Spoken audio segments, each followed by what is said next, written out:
कहिलेकाहीँ के गर्छ भने शैतानिक आत्माले तपाईँहरूको काम बिगारेर तपाईँको बाटो ब्लक गर्न खोजेको हुन्छ। त्यही भएर त्यो समयमा तपाईँहरू आत्तिनु हुँदैन, त्यो समयमा तपाईँहरू घबराउनु हुँदैन, त्यो समयमा तपाईँहरूले आफ्नो मनलाई गिराउनु हुँदैन। पिता, यसमा पनि योजना छ, यसमा पनि तपाईँको योजना छ। तपाईँले दिन्छु भनेको कुरा मलाई थाहा छ दिनुहुन्छ। कुन बाटो भएर दिनुहुन्छ तपाईँले भन्नुभएको छ। तेरो कानले नसुनेको, तेरो मनले नचिताएको, तेरो आँखाले नदेखेको कुरा म गरेर देखाउँछु भन्नुभएको छ सर्वशक्तिमान परमपिता परमेश्वरलाई म मसीहमा करोड करोड धन्यवाद दिन चाहन्छु म मसीह येशूको नाउँमा। र हजुरहरूको घर घरमा ईश्वरको आशिष रहोस्, उन्नति रहोस्।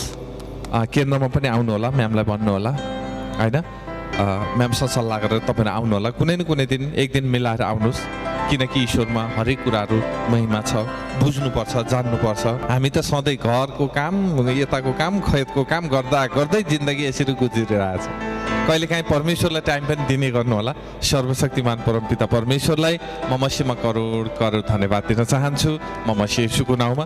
तपाईँहरूको घर घरमा ईश्वरको आशिष रहोस्, दुःख कष्ट दरिद्रताले कहिले बास नपाओस्, उन्नति रहोस्, प्रगति रहोस्, सधैँ सधैँभरि परमपिता परमेश्वरको आशिष सधैँ रहिरहोस्।